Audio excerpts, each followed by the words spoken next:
Para diretso na alive ang umaga mo. Para diretso na buhay ang dugo mo. Para diretso na ang bangon at trabaho na agad-agad. Iaarangkada na namin ang mga balitang kailangan mo. Ibibigay na namin ang mga impormasyong pinaka-latest, pinakabago, pinag-uusapan, trending, viral. Arangkada Balita live sa DWIZ Metro at Mega Manila. DWIZ News FM regional stations. Naka-live din sa lahat ng DWIZ Digital News account, Facebook, YouTube at DWIZ News website. At panoorin din ang live nationwide sa Aliw 23 Free TV. Arangkada Balita.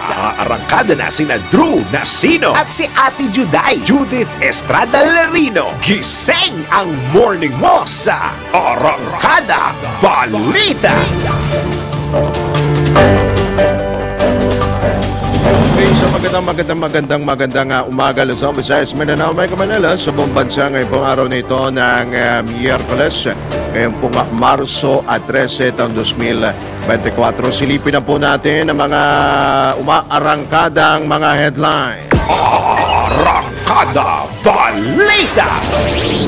Sa gitna ng El Nino phenomenon, preparasyon naman ng pamahalaan sa La Nina pusa na. Arangkada Balita. Ang DMW pinag-aaralang iban ang deployment sa mga barkong daraanan ng mga Pinoy seafarers dyan sa high-risk area. Arangkada Balita. Promotion ng siyam na military general lusot na sa Commission on Appointments. Isang opisyal tagilid dahil sa asawa. Arangkada Balita. Balita sa ibayong dagat, 5 katao patay sa banggaan ng school bus at isang truck dyan sa US of A. Arangkada Balita. Sa sports, pambato ng Pilipinas, second overall champion sa 15th Asian Lawn Bowls Championship. Arangkada Balita. Sa balitang showbiz, veteranong aktor na si Tirso Cruz III nagbitiw na bilang chairman ng FDCP. Arangkada Balita. Sa ating magpapakabang ang viral news, puno ng papaya sa Laguna, pinagkakaguluhan ng mga netizens. Bakit nga bakit? Drew Nasino at si Ate Juday. Arangkada Balita. Sa oras na 7 sandali makalipas ang alas 5 na ng morning, dito pa rin po sa Arangkada Balita, kami po yung makakasama. Ako po ang inyong lingkod, Judith Estrada Larino. At Drew Nasino. Arangkada Balita. Nagahanda na ang pamahalaan sa magiging epekto ng La Nina phenomenon. Ito ang kinumpirma, inanunsyo ng El Nino Task Force matapos kang ideklara ng Pag-asa ang La Nina Watch habang mayroon ding El Nino na nararanasan sa bansa. Ayon kay PCO Assistant Secretary at Task Force El Nino spokesman Joey Villarama, isa sa kanilang mandato ang paghahanda sa La Nina sa ilalim ng Executive Order No. 53 na inilabas ni Pangulong Bongbong Marcos Jr. Idinagdag pa ni Villarama na pagtutuunan din nila ng pansin ang seguridad sa pagkain, tubig, kuryente, kalusugan at kaligtasan sa bansa. Arangkada Balita. Samantala, umaabot na sa mahigit 726 million pesos ang halaga ng pinsala sa agrikultura ng El Nino phenomenon sa Western Visayas. Sa report ng Regional Disaster Risk Reduction and Management Council, na pinsala ng tagtuyot ang mahigit 14,000 hectares ng taniman ng mais at palay. Gayun din ang mahigit 32,000 metric tons ng mga produkto. Nakapagtala naman ang pinakamalaking pinsala ang Western Visayas na umaabot sa 513.5 million pesos.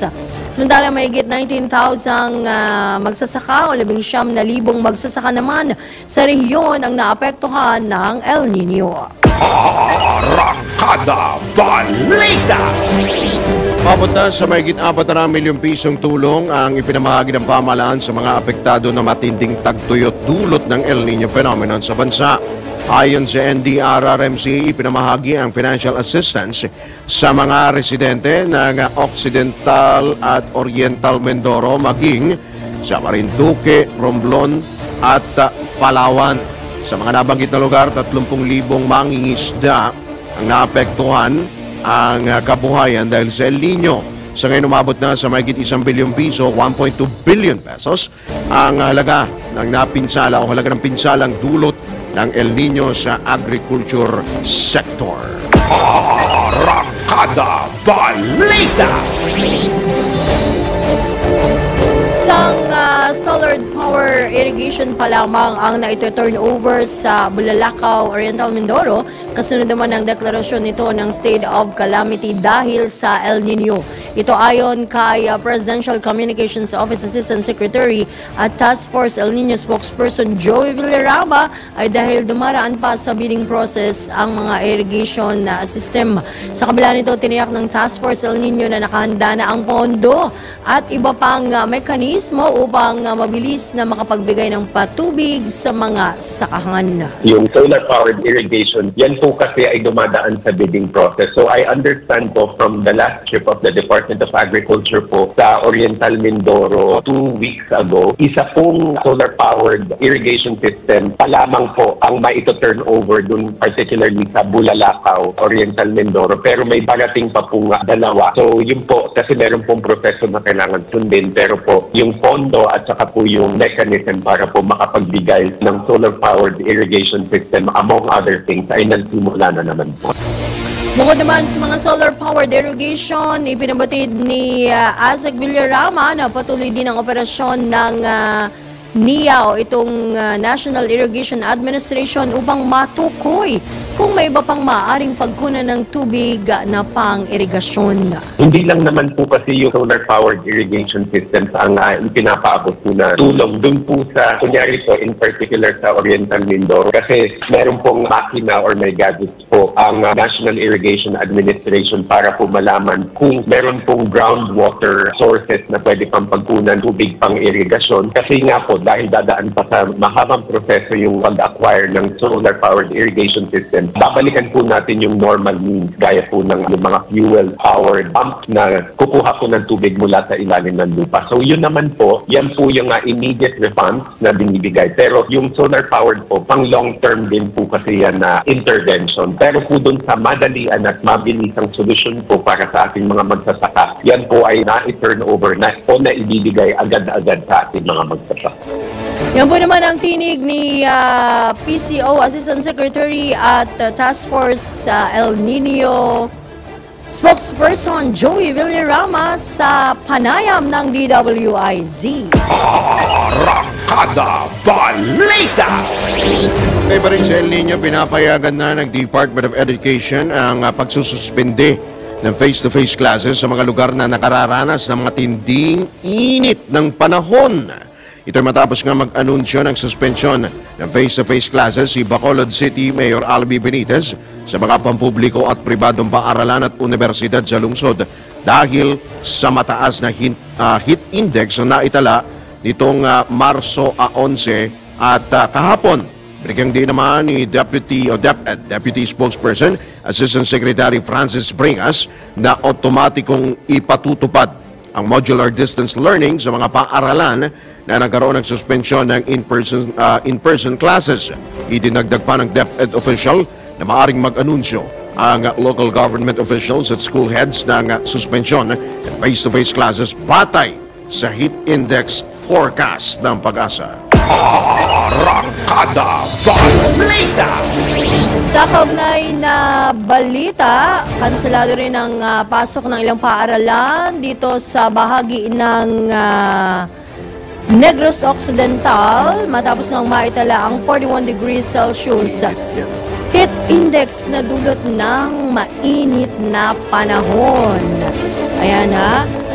Kasama nga din dyan yung unang nabanggit ni Drew, no, yung Bacolod City. Sa pamamagitan po ng pagkasilangan ng klase, mga kaiwas, ang mga estudyante, maging ang mga guro na makaranas ng heat cramps. So, delikado to ha. Heat exhaustion o naman heat stroke. Nako, na sa ibang pagkakataon po ay talagang nakamamatay, no?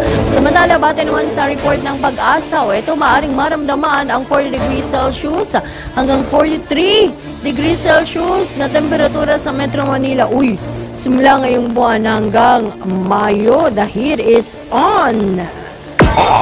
Arangkada May dagdag ko lamang Balita. po dyan, mga katodos, yung kahapon po ay nakaranas po ng pag-ulan. Bahagya pong nakaranas ng pag-ulan sa ilang bahagi po ng Metro Manila. Yes, oo. Bandang alas 5 yan. Tama. Ng hapon, kung inyong matatandaan, Parang naabutan ako niyan, partner Drew. yung alimuong biglang sumingaw. Yung alimuong ho na tinatawag, yung pagkatapos po ng malakas na ulan, di ba? Yung Ibang init yun. init, yung init, Nagagalit tapos ka lang. uulan, pagkatapos ng ulan, yung alimuong maaamoy mo talaga. Kaya Kasi tabi dun sa mga Oo. almusal ha, kumakain. iba ho yung amoy niyan. Kasi yan yung singaw ho eh. Sumingaw ho yung init, tapos pagkatapos ng umulan, yan yun, yung alimuong. Pero at least, medyo nabawasan yung... Medyo lumamig ba ng bahagya? Lumamig, kaunti lang. Pero, Oo, pero pag sampit naman ng madaling araw, uminit na naman. Akalain mo, madaling araw, mainit. ang init. Ang ibinubuga po ng electric pan ay apoy. Matindi. di naman. Grabe. Ang Hindi, in-exage lang natin. Pero Heat mainit wave yata. talaga. Mainit. Ang tindi ng electric Oo. pan. Kaya linisin din ho ninyo yung electric Electric, pan. tama. Para yung buga po, hindi po kumbaga, maging maayos po yung buga. At syempre, ipalinis nyo ho yung aircon po ninyo. Partner Drew, pati rin daw yung yung mga aircon. Yung mga aircon. Diba? Oo, kaya ipalinis ho ninyo. Minsan ho kasi hindi ho kinakaya nung aircon yung init ho, yung tindi ho ng init ho ng panahon. Yan ho, pinapahinga rin naman po yan. Yes. Diba? Kaya ipalinis ho ninyo yan. Kumbaga, lahat ho ng mga cooling appliances, Cooling, kahit po yung gadgets. kahit yung inyo pong mga refrigerator, kailangan din ho ninyong kumbaga i-defrost ho ninyo yan. Samantala, sa iba pa ring balita, pinag-aaralan pa ng Department of Migrant Workers ang tuluyang pag-ban sa deployment ng mga Filipino seafarers sa mga barkong dumaraan o daraan sa mga high-risk area gaya sa Gulf of Aden at Red Sea. Ito'y kasunod na nga rin ang missile attack ng mga Houthi rebels sa barkong MV True Confidence na may mga lulan na tripulanteng Pilipino.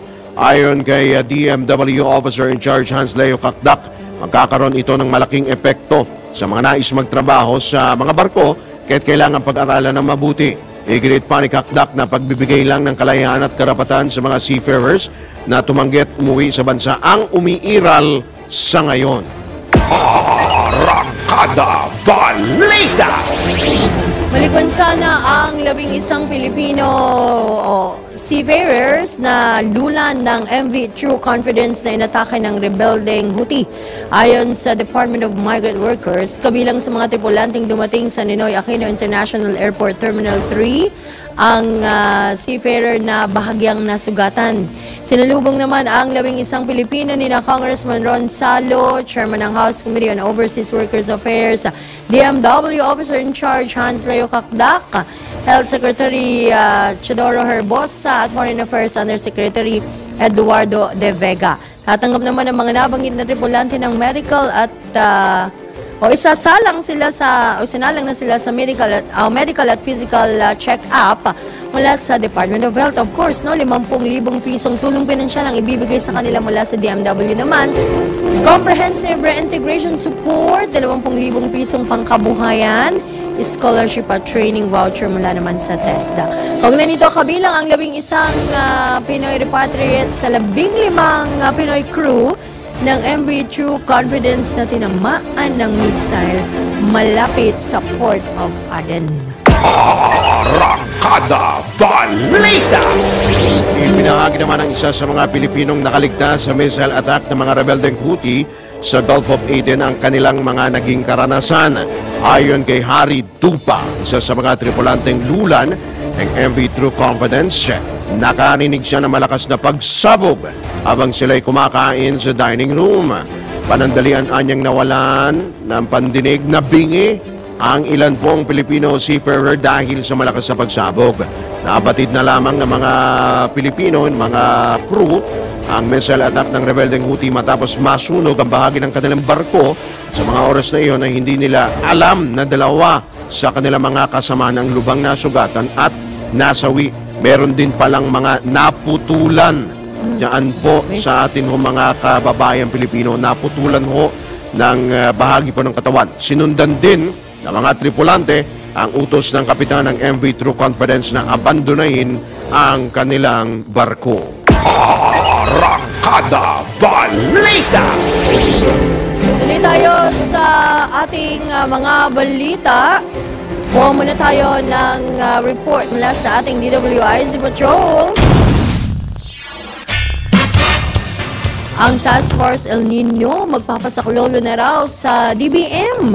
Alamin natin kung bakit at ang kabuang report ay atin ni Patrol 13, Gilbert Perdes. Handang magpasaklolo sa DBM o Department of Budget and Management ng Task Force El Nino sakaling kapusin na ito ng pondo. Sa gitna na rin ito ng patuloy pa rin naranasang epekto ng tagtuyot. Bagamat sinasabing humina na raw ito sa kasalukuyan.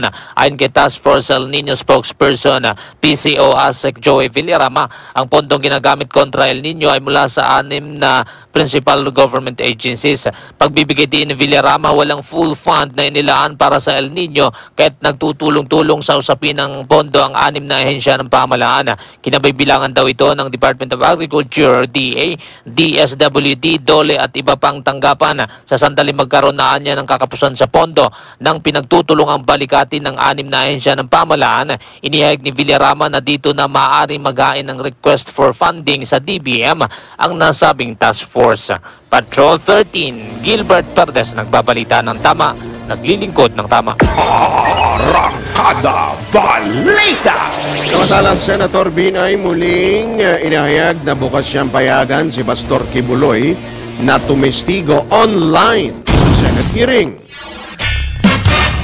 Ang detalye naman ni Ati di Patrol 19, Sally Ortega Bueno. Muling inihayag ni Senator Nancy Binay na bukas siya na pahintulutang dumalo virtually si Kingdom of Jesus Christ leader Pastor Apollo Kibuloy sa pagdinig ng Senate Committee on Women tungkol sa mga aligasyon ng pang-aabuso di umano ni Kibuloy sa mga dating miyembro ng naturang religious group. Ayon kay Binay, ang mahalaga lang sa kanya ay magpakita o dumalo si Kibuloy sa pagdinig ng Senate Committee on Women. Isa si Senator Binay sa mga miyembro ng committee na hindi pumirma sa petisyon na bawiin ang contempt order na ibinaba ni Committee Chairman Senator Rizzo Antiveros laban sa naturang religious leader. Paliwanag ng Senadora, hindi siya pumirma dahil nirerespeto niya ang desisyon ni Senator Antiveros sa pagpalabas ng contempt order. Dinagdag pa rin ni Binay na hindi rin katanggap-tanggap para hindi manduhan o utusan ng isang resource person na magpakita sa Senate investigation. Ito'y lalo pa para kay Binay may tuturing na seryoso ang mga aligasyon laban kay Pastor Kibuloy. Ito sa Patrol 19, Sally Ortega Bueno para sa DWIC, nagbabalita ng tama, naglilingkod ng tama. Arangkada Balita! Sa iba pang balita, dating Pangulong Digong at anak na si VP Sara dumalo sa prayer rally ng mga supporters ni Pastor Apollo Kibuloy. Detalye ng balitang yan ihatid ni Patrol 5, Ayaw Pangko. Dumalo sina dating Pangulong Rodrigo Duterte at ang anak na si Vice President Sara Duterte sa idinaraos na prayer rally ng mga miyembro ng Kingdom of Jesus Christ na pinamumunuan ni Pastor Apollo Kibuloy. Mag-aalas 6 o eksaktong alas 5:53 ng hapon nang dumating si VP Sara sa Liwasang Bonifacio. Umikot lamang si VP Sara sa nagkakatipong membro ng Kingdom of Jesus Christ at nakipagkamay, nakipag-selfie sa mga tagasunod ni Pastor Kibuloy. Taliwas sa inaasahan, hindi nagtalumpati ang Vice Presidente at kasunod ng pagbuhos ng ulan ay lumisan na rin. Alas 7:53 naman ng gabi nang dumating si dating Pangulong Duterte kasama sina Senador Bongo, Senador Bato de la Rosa at iba pang personalidad. Ang dating Pangulo ay gumagamit na ng tungkod habang inaalalayan sa kanyang paglakad. Bagamat tila nangihina at mabagal ng kumilos, kinaya pa rin ng dating Pangulong Duterte na makaakyat sa ginawang stage para sa naturang prayer rally. Sa kanyang talumpati, biniro niya ang crowd na ngayon lamang niya nakita mula ng lisanin ng Malacanang. Pakiusap niya sa mga dumalo sa prayer rally na huwag kalimutan ang nagaganap sa Liwasang Bonifacio dahil bahagi na ito ng kasaysayan. Binanggit din ng dating Pangulo ang ginawa ni dating Pangulong Ferdinand Marcos Sr. na binago ang konstitusyon ng Pilipinas upang manatili ng matagal sa kapangyarihan. At ngayon anya ay mayroong isa pang Marcos na nagtatangkang baguhin ang saligang batas. Samantala, inihayag din ng Senador Bongo at Senador Bato de la Rosa na ang kanilang pagtungo sa prayer rally ay pagpapakita ng suporta kay Pastor Kibuloy na kanilang kaibigan. Ito si Pantal number 5. Ay pang kaparasyon kilometro ng lakas. DWIC. Nagbabalita ng tama. Arangkada Balita! Babalik po ang Arangkada Balita makalipas lamang ilang pagkapaalala. Oras 25 sandali makalipas ang 5 ng morning.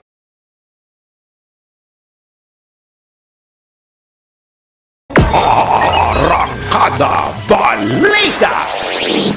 That time check was brought to you by Bingo Plus. Bingo sa saya, plus sa panalo. Download Bingo Plus app now on Google Play or Apple App Store. You can watch our live draw via Bingo Plus website www.bingoplus.com. Sa Bingo Plus, bingo sa saya, plus sa panalo. That news update was brought to you by Arena Plus. Sa Arena Plus, astig sa sports. Download Arena Plus app now in App Store or Google Play. You can watch it also on arenaplus.ph. Ang balitang ito ay inihatid sa inyo ng Bingo Plus. Bingo sa saya, plus sa panalo. Download Bingo Plus app now on Google Play or Apple App Store. You can watch our live draw via Bingo Plus website www.bingoplus.com. Sa Bingo Plus, bingo sa saya, plus sa panalo. Bingo sa saya at nasa panalo. Bingo at panalo dito sa Bingo Plus. Invited ka sa jackpot, makapanalo ka.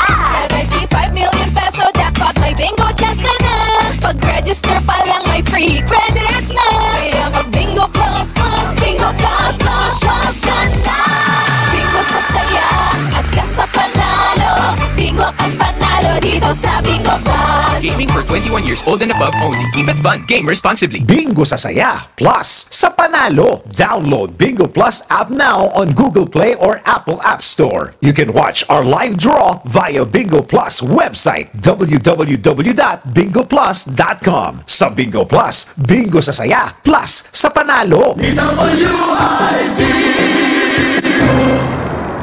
Narito na ang Filipino Mirror, ang unang tabloid sa negosyo. Nagtatampok ng mga eksklusibong balita at impormasyon ng pagtatagumpay sa negosyo. Ang tabloid na nagbibigay ng gabay at inspirasyon sa pag-unlad at pag-asenso. Filipino Mirror, naglalaman ng mga nagbabagang balita, napapanahong issue, may init na opinyon at komentaryo. Filipino Mirror, ang unang tabloid sa negosyo. Pinarangalan ng Gawad Tanglaw bilang natatanging pahayagan sa 3 magkakasunod na taon at marami pang pagkilala. Kaya bumili na at magbasa ng Filipino Mirror ng umasenso sa pagnenegosyo. Come on, let's go to Isuzu Jaguars. You won't regret it. Come on, let's go to Isuzu Jaguars. We've got your back. Isuzu Jaguars, your partner through it all. Isuzu Jaguars, Isuzu Jaguars.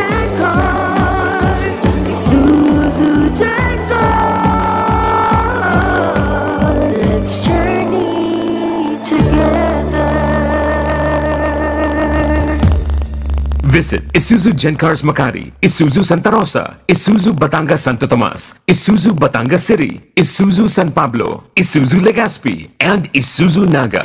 Ang mga malalaking mga balita, ang mga matitinding mga pinag-uusapan, ang mga maiinit at pinagtatalunang mga issue. Lahat hagip, lahat malalaman. Hindi lang sa buong Metro at Mega Manila. Kasama na ang buong Pilipinas. Hahagupit na ang mga malalaking issue sa Ronda Pilipinas.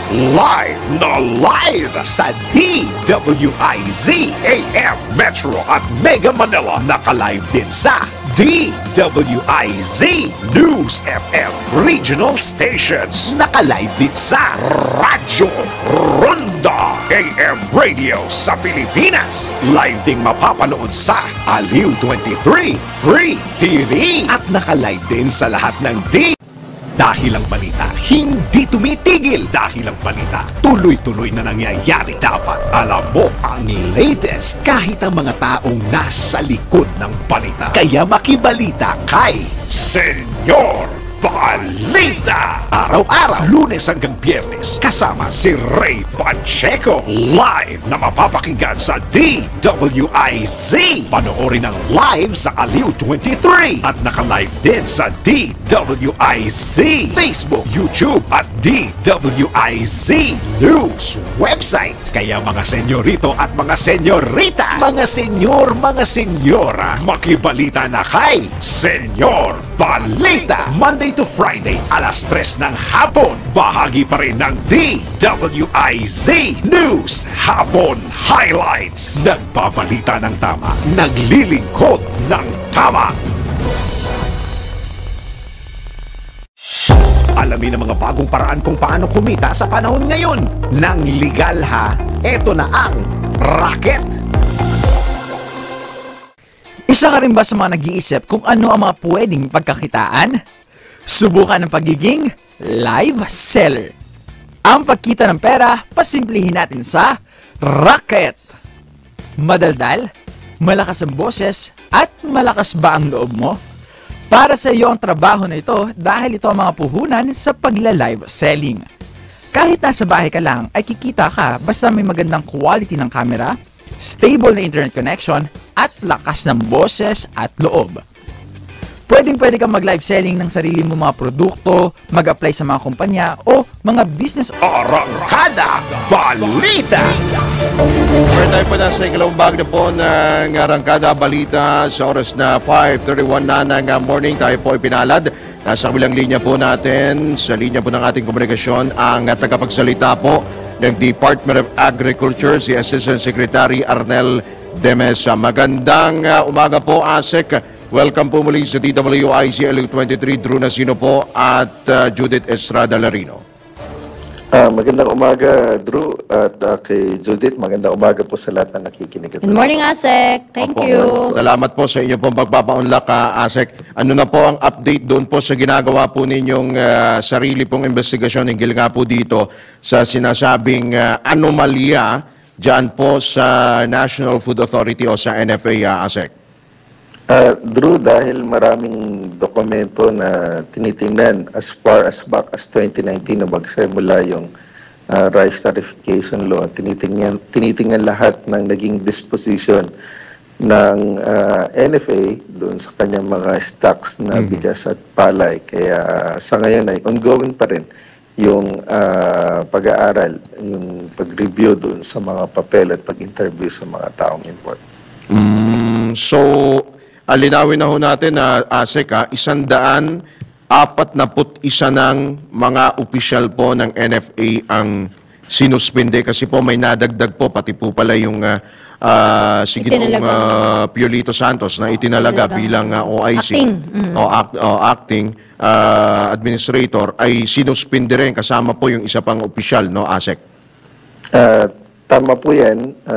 Nasuspendin po ng ombudsman si OIC Administrator Pio Santos at saka po si Director Yason ng Operations.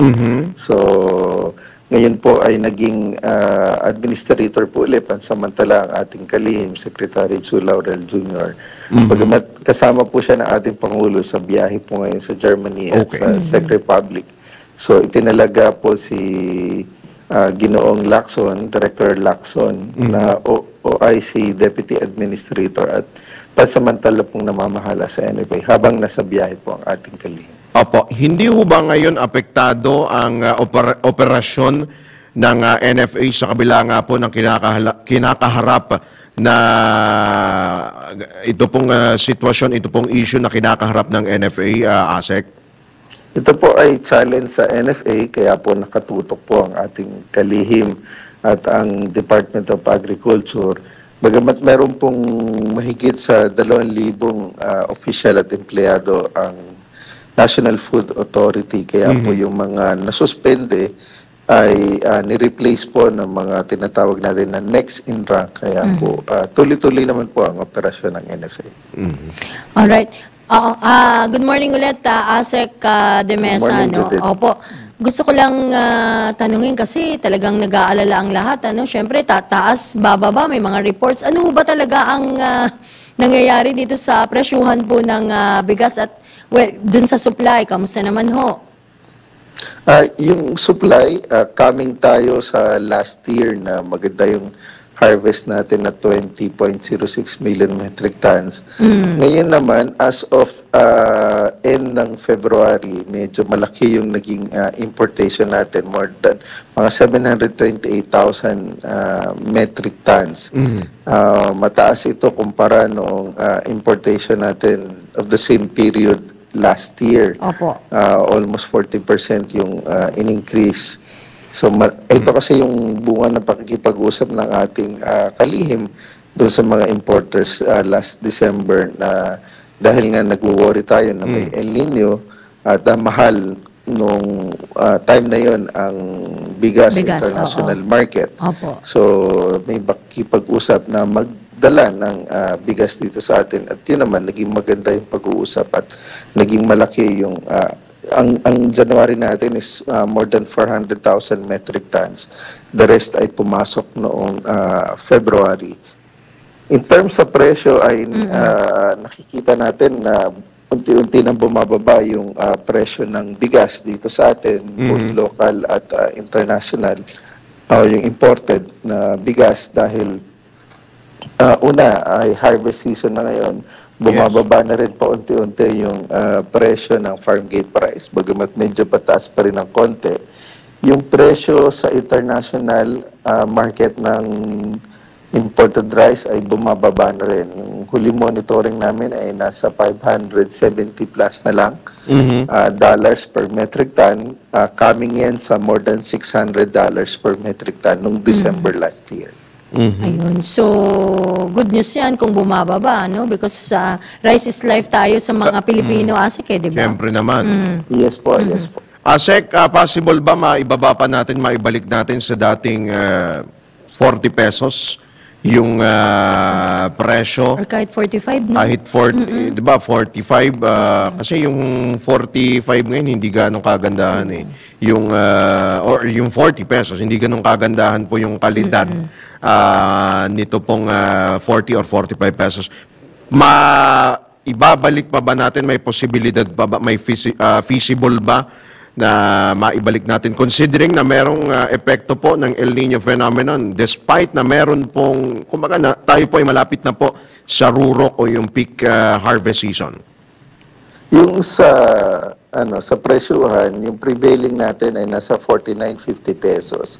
At nakakakita na tayo ng mga 45, 46 sa ilang pamilihan dito sa Metro Manila ng ating local well-milled at regular milled rice.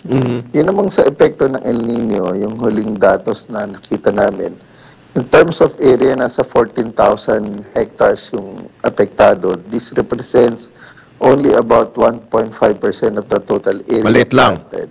Maliit lang. And then in terms of production volume, less than 1% yung damage. As of to date ito, so ngayon kasi nasa harvest season na tayo, so hindi nakikita nung datos natin na hindi naman malaki yung naapektuhan. Kung ikukumpara din natin doon sa malalang El Nino, halimbawa 1997, 1998, more than 375,000 hectares yung naapektuhan nung time na yon. So, at least ngayon, hindi ganun kalaki. Affected areas. Minimal lang yung epekto, ASEC. Sa makatuwid, wala ho tayong dapat ikapangamba o ikabahala dito po sa epekto po ng El Nino phenomenon sa ating pong agri-sector, ASEC? Yes po, lalo in terms of palay and corn harvest natin. Dahil nga hindi ganun kalaki yung epekto at tuloy-tuloy din naman yung pagpasok ng imported natin na bigas. Opo. So in terms of supply, wala tayong nakikitang problema ng ating volume of rice sa bansa. But speaking of yung sa importation no natin, though mas mataas po ang presyo po ng imported doon. Kumbaga mataas po yung presyo doon sa pinagkukunan po, di ho ba, ASEC? Kasi yung global impact po nitong may epekto ho ito, mataas ang presyo sa international market nito pong bigas, ASEC. Mataas naman siya pero bumababa na ngayon, Drew. Nasa $570 dollars na lang per metric ton.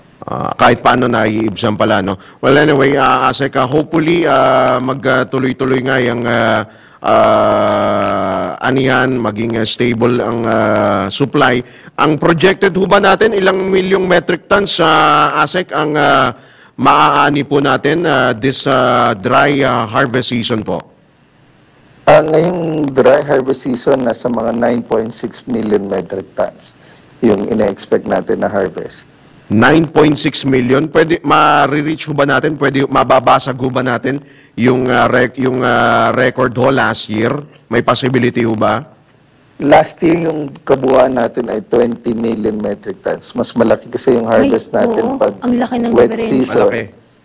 Hindi. Itong 9.6 ay dry season. Dry harvest season. Pala. Kasi yung last year, kabuuan na yun. Kabuuan na. Kabuuan yan. Mas malaki yung harvest kasi pag wet season. Yep. Kasi mas malaki yung area na tataniman. Pati yung mga tinatawag natin na rain-fed areas kasi tag-ulan. So, mas malaki yung area na natataniman. Mas malaki yung harvest. So, ina-expect natin mas mataas pa rin ng konti last year yung ating harvest for this year. Okay. So, aside from doon sa supply ho and presyo po, ASEC, balik ho tayo dito sa sinasabi po dito sa NFA, no, sa anomalya, sinasabing anomalya dyan po sa NFA. Meron pong expose po si Senator Raffy Tulfo hinggil po doon sa sinasabing NFA mafia. Yung modus, kanya pong idinetalye, yung mga maayos pa naman ho na bigas ay kino-convert daw ho, kumbaga para lang maibagsak yung presyo. Nasilip na rin ho ba ng DA po yan, ASEC?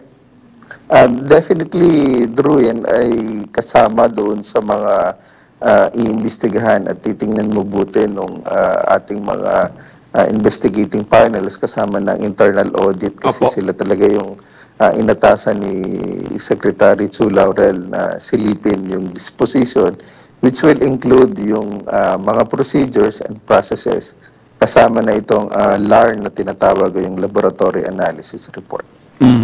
May possibility ba pati ho yung mga nakaraan pong liderado ng NFA ay imbestigahan ASEC kasi every administration meron pong ganito pong sumusulpot na mga may mga bagong naitatalagang may mga bagong itatalagang opisyal.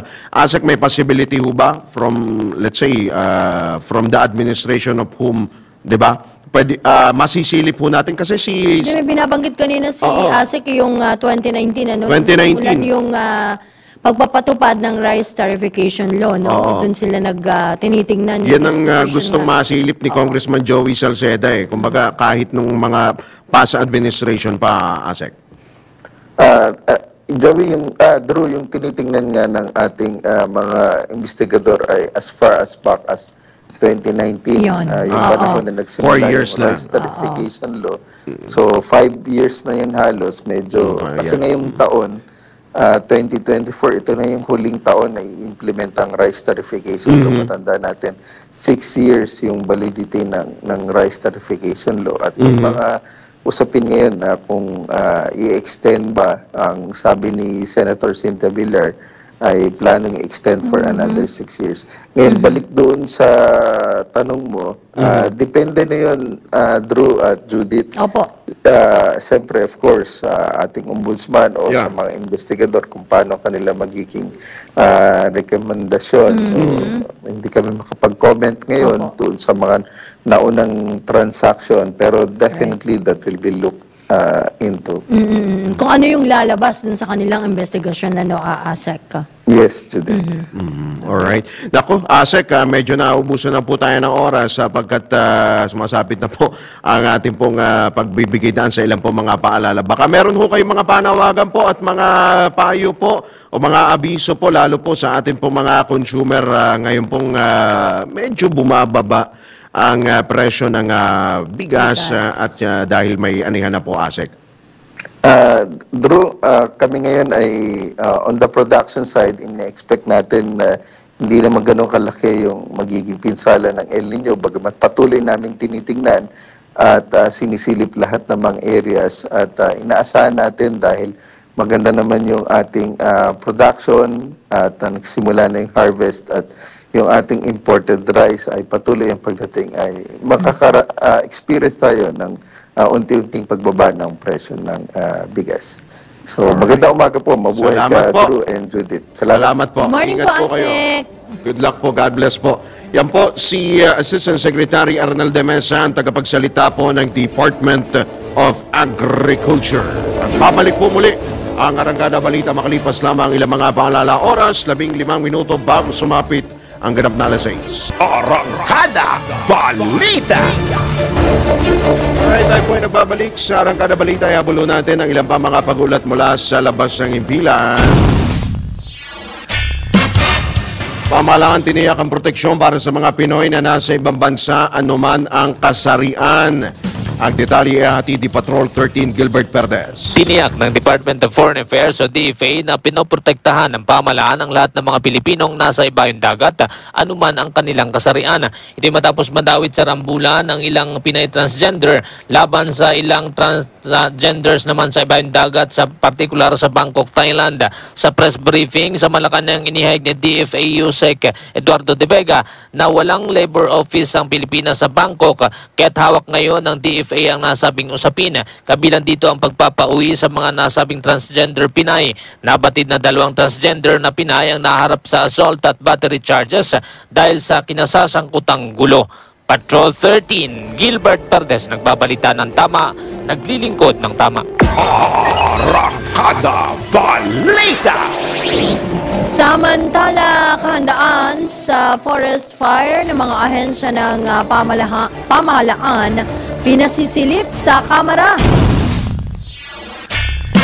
Alamin natin ang kabuang report. Ihati ni Patrol 11, Tina Nolasco. Pinasisiyasat ni Benguet Representative Eric Yap sa mababang kapulungan ng Kongreso ang kakayahan at kahandaan ng mga ahensya ng gobyerno pagdating sa forest fires, lalo na ngayong panahon ng El Nino. Sa iliaing House Resolution 1603 ng mambabatas, binigyan din ito ang kahalagahan na mapigilan ang naturang sakuna at makatukoy ng mga nararapat na hakbang para sa rehabilitasyon o reforestation ng mga epektadong lugar o kagubatan sa Pilipinas. Dagdag pa ng kongresista, bagamat ikinatutuwa niya ang kasalukuyang mga hakbang ng pamahalaan, mahalaga pa rin anyang matingnan ang makakayahan ng mga ahensya para sa epektibo o parang epektibong matugunan ang forest fires at agharang masaayos at maibalik ang kasaganahan ng makagubatan. Sinariwa din ng mambabatas ang mga naitalang forest fires sa Cordillera Region dahil sa kaingin o dry spell. Sa katunayan, sa talaan niya ng Bureau of Fire Protection, tumaas ang forest fires sa Cordillera Region sa 100 noong 2023 kumpara sa 41% noong 2022, habang grass fires naman ay pumalo sa 62% mula sa 22% noong 2022. Ito si Patrol 11, Tina Nolasco para sa impilang may todong lakas TWIZ, nagbabalita ng tama, naglilingkod ng tama. Arangkada Balita! Sa iba pang balita, inaprobahan na ng Commission on Appointments o CA ang promosyon ng siyam na opisyal ng Armed Forces of the Philippines. Sa ginanap na plenary session ng CA, itinalaga bilang Brigadier General ng Philippine Army itong sina Romulo Quemado II, Josel Zuniga at Samuel Manzano. Nakumpirma naman sina Juan Guillem, Mandy Libertino at Clifford Katubigan sa posisyon na PA Colonel. Kaugnay nito, umangat naman sa ranggong captain ng Philippine Navy si Ted Cesaro Jr. habang Commodore naman itong si Lemuel Espartines. Samantala, naitalaga naman si Nereo Simbahan bilang Colonel ng Medic Al Corps. At samantala, may pag-uulat din na isang opisyal ang nabinbin ang pagkakatalaga sa kanya o pag-promote sa kanya bilang Brigadier General dahil sa reklamo ng anak ng asawa mismo at mga anak ng pananakit at kapabayaan sa kanyang pamilya. Arangkada Balita! Matalatanggap naman tayo ng isa pang report bilang ng mga Pilipinong walang trabaho bumaba noong Enero. Pagulat buhat kay Patrol 5 Aya Yupango. Bumaba ang bilang ng mga Pilipinong tambayo walang trabaho sa buwan ng Enero. Batay sa tala ng Philippine Statistics Authority, nasa 2.150 million Pinoy ang jobless o walang trabaho nitong Enero 2024. Mas mababa ng 228,000 mula sa 2.378 milyong tambay noong Enero ng nakalipas na taon. Ayon kay Labor Secretary Bienvenido Laguesma, ang pagbaba ng unemployment rate ay indikasyon ng gumagandang takbo ng ekonomiya. Tiniyak naman ni Laguesma na ginagawa ng Department of Labor and Employment ang mga nararapat na hakbang upang mabawasan pa ang bilang ng mga walang trabaho. Hinikayat din ito ang mga aplikante na mag-register sa PhilJobNet ng DOLE o bumisita sa pinakamalapit na Public Employment Service Office o PESO. It is Patrol number 5. Ay upang para sa Implemental Lakas, DWIC. Nagbabalita ng tama, naglilingkod ng tama. Arangkada Balita! Samantala, Pilipinas at Germany lumagda sa kasunduan para sa reskilling at upskilling ng Pinoy workers. Ang kabuang report ay ni Patrol 13 Gilbert Perdes. Lumagda ang Pilipinas at Germany sa isa pang cooperation program sa pagitan ng TESDA at Federal Institute for Vocational Education and Training para sa reskilling at upskilling ng mga manggagawang Pilipino. Sa isang joint press conference kasama si German Chancellor Olaf Scholz, sinabi ni Pangulong Ferdinand Marcos Jr. na parehong kinikilala ng dalawang bansa ang mahalagang kontribusyon ng mga healthcare workers sa mga OFW sa kultura at ekonomiya ng Alemanya. Matapos pirmahan ang cooperation program sa pagitan ng dalawang institusyon, ilalatag naman ang ilang hakbang para sa pagpapalakas ng kakayahan ng mga manggagawang Pilipino. Kabilang dito ang pagdaraos ng mga pagbisita bawat taon kung saan ang magkabilang panig ay magbibigay ng libreng pasilidad sa trabaho at technical facilities. Magkakaroon din ng palitan ng patakaran sa pananaliksik at pamamahala ng kaalaman at suporta sa pagsusuri sa mga programa ng apprenticeship at dual training systems at suporta sa pagsusuri at iba pa. Maliban dito, ikakasa rin ang ilang aktibidad mula 2023 hanggang 2025 tulad ng bridging, innovation at learning activities. Ang Alemanya ay nagsisilbing pangalawang tahanan ng halos 36,000 Filipinos kung saan sa bilang na ito 82.36% ay may permanent o temporary residence status. Patrol 13 Gilbert Perdes nagbabalita ng tama, naglilingkod ng tama. Kapag may bagong balita, naka-on air, agad-agad, DWIZ Patrol Report. Mga balitang dapat alam mo kahit sa labas ng bansa. DWIZ Balita sa ibang bansa. 3 bata ang patay at 2 senior ang patay matapos bumangga ang isang school bus sa isang truck sa Illinois, USA. Ayon sa Rushville, Illinois State Police, biglang tumawid pa westbound lane ang school bus kaya't sumalpok ito sa truck na kargado ng buhangin. Nagliyab agad ang dalawang sasakyan matapos ang banggaan na ikinamatay naman ng tatlong mga estudyanteng sakay ng school bus at dalawang driver. Arangkada Balita! Sa mundo ng palakasan, ang latest malalaman sa DWIZ Sports News. Uy, pauna na natin. Congratulations sa nakapag-uwi pa ang Philippine Lone Ball Team ng 4 na gold, 1 silver at 3 bronze medals sa katatapos lamang na 15th Asian Lone Bowls Championships na ginanap po dyan sa Chonburi, Thailand. Dahil sa medal haul ng Team Pilipinas, itinanghal ang mga ito bilang second overall champion, habang ang Malaysia naman ang first overall champion na lumamang ng 1 silver medal sa bansa. Isayang. Ayon sa mga pambato ng Pilipinas, hindi naging madali ang kanilang laban, lalo na't lakas ng loob lamang ang kanilang pinanghawakan. Arangkada Balita! Ito na ang latest, bagong-bago, fresh na fresh, DWIZ Showbiz News. Ito po, update sa showbiz. Palaisipan pa sa palasyo kung sino ang itatalaga bilang bagong chairman ng Film Development Council of the Philippines matapos kapong magbitiyo sa pwesto si PIP, si Tirso Cruz III. Namuno si Cruz noong Hulyo noong 2021. Ang pansamantalang itinalaga bilang officer in charge ng FDCP si Rica Arevalo na siyang head at project development officer ng Film Education Division. Arangkada Balita!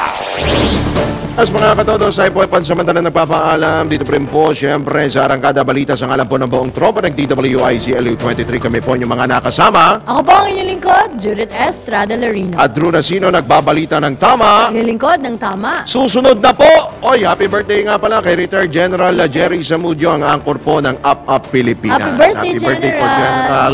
Susunod na po ang Usapang Tol kasama sina Senator Francis Tol Tolentino at Cecil Villarosa. At pagkatapos naman po niyan, ang Pasada Balita kasama of course si John Ibanez. Bye-bye! Para diretso na alive ang umaga mo. Para diretso na buhay ang dugo mo. Para diretso na ang bangon at trabaho na agad-agad. Iarangkada na namin ang